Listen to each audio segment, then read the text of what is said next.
नमस्कार, मी मोरेश्वर. हाय Maharashtra YouTube news चॅनलमध्ये आपलं स्वागत आहे. येत्या सोमवारपासून संसदेचं पावसाळी अधिवेशन सुरू होत आहे. यावेळेचं अधिवेशन अतिशय महत्त्वाचं आहे, ऐतिहासिक होणार आहे.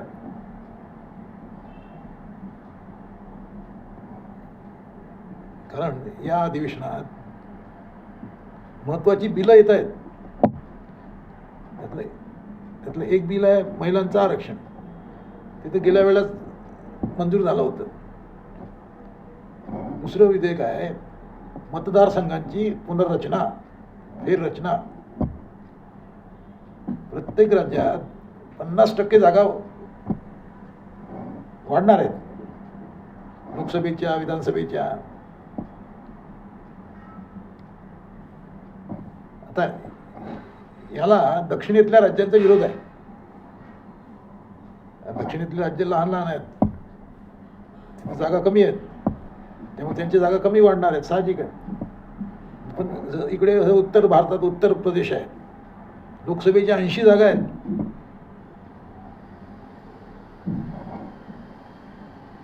त्यांच्या जागा एकदम 120 होत आहेत. महाराष्ट्र आहे, महाराष्ट्रात 48 जागा आहेत लोकसभेच्या, त्या वाढतील. म्हणजे महाराष्ट्रात 72 खासदार होतील. महाराष्ट्रातून 72 खासदार निवडून येतील, निवडून जातील. आता हे विधेयक याआधी आणलं होतं, पण त्यात याचा उल्लेख नव्हता की 50% जागा वाढवू वगैरे, नाही, याचा उल्लेख नव्हता. त्यामुळे संभ्रम होता. त्यामुळे ते तसंही ते विधेयक बारगळलं, कारण विरोधी पक्षांचा विरोध होता. आता हे विधेयक म्हणजे घटना दुरुस्ती विधेयक आहे, साधं विधेयक नाही आहे. घटनेत दुरुस्ती केली जाणार आहे की आम्ही मतदारसंघ वाढवतोय. सध्या देशामध्ये लोकसभेचे 540 मतदारसंघ आहेत एकूण. आता 540 मतदारसंघ, आता ते जर वाढवायचे 50%, तर मला 360 खासदारांचा पाठिंबा लागेल. 2/3 पाठिंबा, म्हणजे 360 खासदारांचा पाठिंबा बहुमतासाठी, म्हणजे विधेयक पास होण्यासाठी 360 खासदारांचा पाठिंबा लागेल. आता भाजप आणि NDAकडे सर्व भाजप आणि मित्र पक्ष मिळून एकूण खासदारांची संख्या होते 298.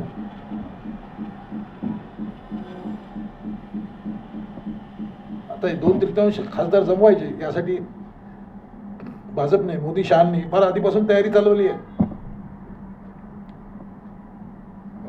तृणमूल काँग्रेसचे काही खासदार आले आहेत, भाजपसोबत बसले आहेत. ठाकरे सेना फुटली आहे, ठाकरेंचे खासदार काही आले आहेत भाजपसोबत. म्हणजे अशी फोडपाड करून खासदार जमवणं सुरू आहे. द्रमुकचे खासदार येऊ शकतात. द्रमुकचे 22 खासदार आहेत. हे द्रमुक यावेळेला विधेयकाला पाठिंबा देईल अशी माहिती आहे आपली. त्यामुळे तामिळनाडू NDA सोबत दिसेल तुम्हाला. 22 खासदार आहेत द्रमुकचे. तर ही सर्व जुळवाजुळव केली तरी ती 324 पर्यंत पोहोचते. 360 खासदार पाहिजेत, म्हणजे आणखी 36 खासदार कमी पडतात. तर हे इकडे फोडफाड करून आणले आपण तरी 6-7 खासदार कमी पडतातच. आता ते इकडून तिकडून आणले जातील. पण यावेळेला हे विधेयक पास करायचंच अशा खुन्नसने मोदी शहा भेटले. म्हणजे शरद पवारांचा राष्ट्रवादी पक्ष भाजपसोबत येतोय या विधेयकाच्या प्रश्नावर, अशी चर्चा जोरात आहे. म्हणजे शरद पवार भाजपसोबत येत आहेत म्हणजे आश्चर्य घडत आहे. अर्थात ते उघडपणे अजून त्यांनी आपले पत्ते उघड केलेले नाहीत.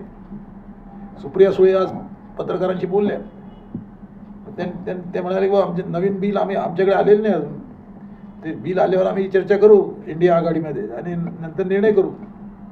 पण ते काही ते मुगाम आहे सर्व, ते निर्णय झालेला आहे, बिलासोबत जायचं आहे. हे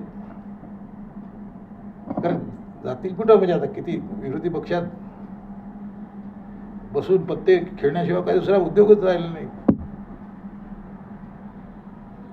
कारण सत्तेसोबत प्रत्येकाला तर राहायचं आहे, सत्तेचे लाभ, सत्तेसोबत राहाल तर तुम्हाला विकासासाठी निधी मिळेल, हे आता लक्षात येत आहे.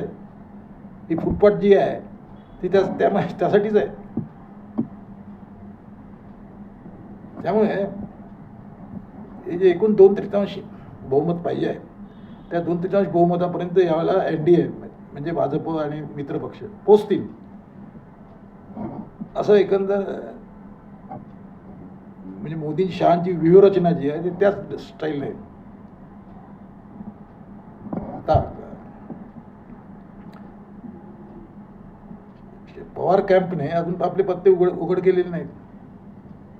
खुद्द पवारांचे जे खासदार आणि आमदार आहेत त्या सर्वांचा आग्रह आहे की आम्हाला सत्तेसोबत जायचं आहे, आम्हाला फंड पाहिजे, कामं करायची तर फंड पाहिजे. पण शरद पवार आणि सुप्रिया सुळे यांची विचारधारा जी आहे ही भाजपच्या विरोधात राहिली आहे. त्यामुळे हे लोक म्हणजे शरद पवार आणि त्यांची मुलगी या महत्त्वाच्या विधेयकावर काय भूमिका घेतात ते पाहावं लागेल. अर्थात ते त्यांचे पत्ते योग्य वेळी उघडतील. इंडिया अलायन्समध्ये सावळा गोंधळ आहे, कोण कोणासोबत आहे काय. काँग्रेसने एकदम उघड भूमिका घ्यायचं ठरवलेलं आहे. इंडिया आघाडीची अजून बैठक झालेली नाही, पण त्यात तेच होणार आहे, विरोधासाठी विरोध म्हणून भाजपला विरोध केला जाईल आणि या विधेयकाला काँग्रेस विरोध करेल. परंतु आता काँग्रेसच्या विरोधाने काय फरक नाही पडणार. यावेळेला मोदी आणि अमित शहा धमाका करतील आणि 2/3 बहुमतापर्यंत पोहोचतील अशी एकूण दिल्लीची हवा आहे. तुम्हाला काय वाटतं? कॉमेंट करा. नमस्कार.